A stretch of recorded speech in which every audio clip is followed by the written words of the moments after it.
এবার ছিল আমাদের বাড়ি ফেরার পালা। আর রাই এখানে কান্নাকাটি শুরু করেছে কিনা ও নাকি আমাদের স্টেশন অবধি ছাড়তে আসবে।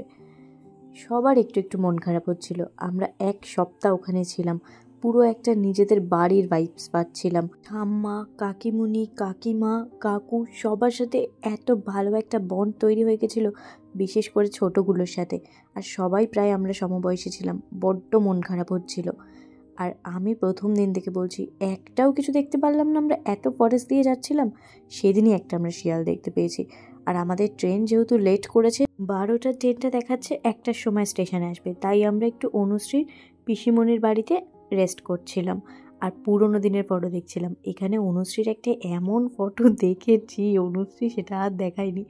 এবার আমরা স্টেশনে এসে ওয়েট করছি। আমাদের 1টায় ট্রেন ঢোকার কথা ছিল, জাস্ট হাতে আর বোধহয় 15 মিনিট বাকি। তখনই অ্যানাউন্সমেন্ট করছে যে ট্রেনটা এই স্টেশন থেকে ক্যান্সেল হয়ে গেছে। আর একটা অন্য স্টেশনে দেখাচ্ছে সেটা প্রায় 1 ঘন্টার রাস্তা। মানে 1 ঘন্টার রাস্তাটা আমরা মনে হয় 40 মিনিটে এসেছি। একটা ফরেস্টের মধ্যে থেকে কি ভয়ঙ্কর জায়গাটা ছিল, সারা রাস্তায় কেউ নেই। আমরা স্টেশনে এসে পৌঁছালাম। স্টেশনে এসে আমরা যে কতক্ষণ ওয়েট করেছি, আমাদের মতো সেখানে আরও কয়েকজন ছিল। এবার আমাদের খিদে পাওয়াতে পেন্নার ব্যাগ থেকে কিছু খাবার বার করছে।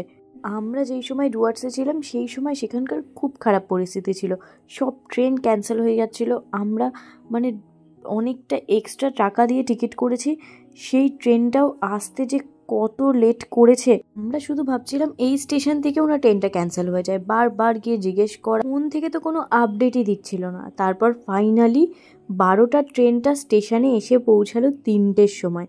যাই হোক, 3টের সময় আমরা ট্রেনে উঠলাম, তারপরে সব ভালোই ভালোই আমরা বাড়ি ফিরেছিলাম। আর ফাইনালি আমাদের ডুয়ার্স ট্রিপটা কমপ্লিট হলো। আর এই ট্রিপটা আমাদের সকলের মনে থাকবে।